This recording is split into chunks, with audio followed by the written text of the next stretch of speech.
Chief spokesperson Congress party प्रेम कौशल जी खास बातचीत के लिए मेरे साथ हैं। सर, हिमंत बिस्वा जी का बयान असम के मुख्यमंत्री हैं कि पवन खेड़ा का पेड़ा बना दूंगा, किस तरह की राजनीति सर? ये देश के लोकतंत्र के लिए बहुत खतरनाक है और भारतीय जनता पार्टी और उसके नेताओं के बारे में तो मैं ये कहूँगा कि उनका जो आचरण है, वो ऐसा है कि जहाँ किसी के ऊपर भ्रष्टाचार के आरोप लगते हैं, तो आदमी को शर्म आती है कि मुझे भ्रष्ट कहा जा रहा है, भ्रष्टाचारी कहा जा रहा है।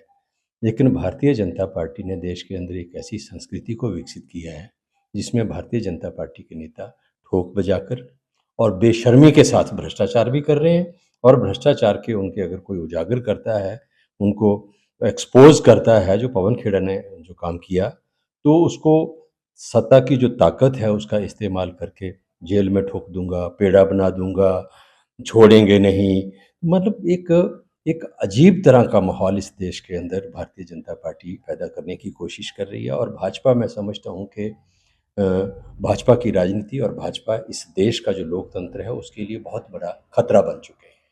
सर, आपको क्या लगता है कि मिडिल ईस्ट का जो युद्ध है, उसमें भारत की भूमिका कैसी रही है सर? ये भारत को दुनिया के 4 जो बड़े देश हैं, महाशक्तियाँ हैं, अमेरिका है, रूस है, भारत है, चाइना है, इसके बराबर में भारत जो है वो इससे पूर्व जो है वो उसको आँका जाता रहा है, देखा जाता रहा है और जितनी भी वैश्विक घटनाएँ विश्व में हुई हैं अब से पहले, उनमें भारत की हमेशा एक महत्वपूर्ण भूमिका रहती आई है। लेकिन ये पहला ऐसा अवसर है जिसमें पूरे विश्व में एक अलग तरह की परिस्थितियाँ हैं, वॉर लाइक सिचुएशन है और ईरान हमारा बहुत पुराना मित्र देश रहा है और भारत हमेशा शांति का जो है वो पक्षधर रहा है। इन घटनाओं में और इन परिस्थितियों में हमारे देश के प्रधानमंत्री की बहुत बड़ी भूमिका जो है उसकी अपेक्षा पूरी दुनिया को थी। लेकिन ये बहुत दुर्भाग्यपूर्ण है कि आज जिस भूमिका में हमारे देश को होना चाहिए था, भारतवर्ष को होना चाहिए था, उसमें जो चाइना है वो इस सिचुएशन का फ़ायदा उठा के हमसे आगे निकल गया। और आज पाकिस्तान आज आज आज उससे बड़ा दुर्भाग्यपूर्ण पहलू ये है कि पाकिस्तान जो है आज पाकिस्तान में जाके जो है वो मध्यस्थता की बातें हो रही हैं। इस युद्ध को ख़त्म करने की सीज़फायर को लेकर एक समझौता अगर कोई होना है तो उसमें पाकिस्तान भूमिका अपनी निभाता हुआ नज़र आ रहा है, तो ये हमारे लिए बहुत शर्म की बात है। अगर पीछे किसी मंत्री ने केंद्रीय मंत्री ने भी कहा कि हमारा जो देश है वो दलाल देश नहीं है। किसने कहा देश दलाल है? देश तो कभी दलाल नहीं होते। लेकिन मैं इतना कहूँगा कि अगर पाकिस्तान को दलाली करने का भी अवसर मिला है इस घटनाक्रम में, तो ये भी पाकिस्तान को प्राप्त नहीं होना चाहिए था और देश दलाल नहीं होते, दलाली सत्ता में बैठे लोग करते हैं। दलाली तो भारतीय जनता पार्टी की केंद्र की सरकार कर रही है, लेकिन वो कर रही है सरमाएदारों के लिए, अदानी के लिए, अंबानी के लिए। पूरे विश्व में अलग-अलग देशों के दौरे प्रधानमंत्री करते हैं और दौरों करने के बाद जो है कई सौ अरब और अरबों रुपए के ठेके जो हैं वो अदानी को दूसरे देशों में मिल जाते हैं। तो ये दलाली है और क्या है?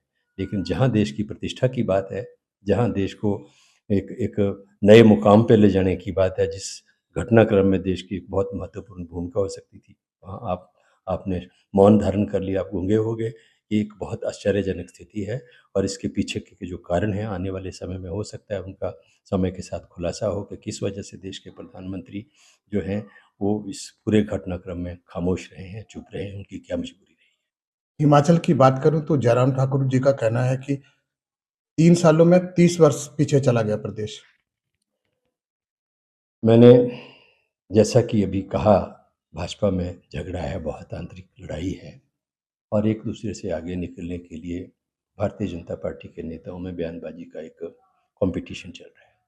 जयराम ठाकुर से पहले जो भाजपा की सरकार थी उसमें मुख्यमंत्री थे और अगर प्रदेश उनको लगता है कि पीछे गया है, तो सबसे ज़्यादा योगदान इसमें अगर हिमाचल प्रदेश के इतिहास में प्रदेश के किसी मुख्यमंत्री का रहा है, तो वो जयराम ठाकुर का खुद का रहा है। उनके समय में जैसा कि हमेशा से दावा करते हैं, डबल इंजन सरकार का, डबल इंजन की सरकार थी। नरेंद्र मोदी प्रधानमंत्री, जयराम ठाकुर मुख्यमंत्री, लेकिन कर्ज़ पे कर्ज़ ये अपनी सरकार के समय लेते रहे।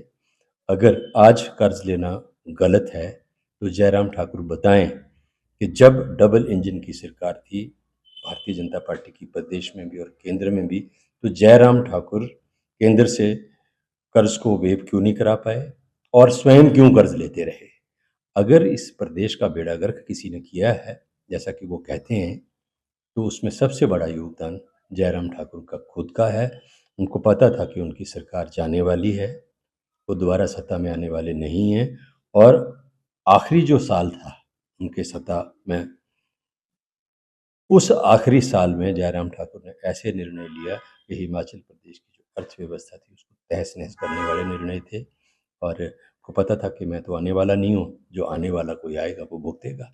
लेकिन कांग्रेस पार्टी की सरकार ने, मुख्यमंत्री ने पूरी संवेदनशीलता के साथ और दूरदर्शिता के साथ जो सरकार और जो प्रदेश पटड़ी से उतर चुका था आर्थिक रूप से और कई तरीकों से, मतलब जो था वो प्रदेश के हालात ख़राब थे, दो इतने बड़े बड़े डिजास्टर्स का सामना प्रदेश ने किया है और केंद्र से फूटी कौड़ी की मदद अब कर नहीं रहे, इसके बावजूद प्रदेश जो है वो आगे बढ़ा है और समाज कल्याण के काम भी प्रदेश में आगे बढ़े हैं। तो ये हमारी सरकार ने और मुख्यमंत्री ने दूरदर्शिता के साथ, संवेदनशीलता के साथ प्रदेश को भी आगे बढ़ाया और प्रदेश की जो आर्थिक स्थिति है उसको भी मजबूती प्रदान करने की दिशा में कदम बढ़ाए हैं।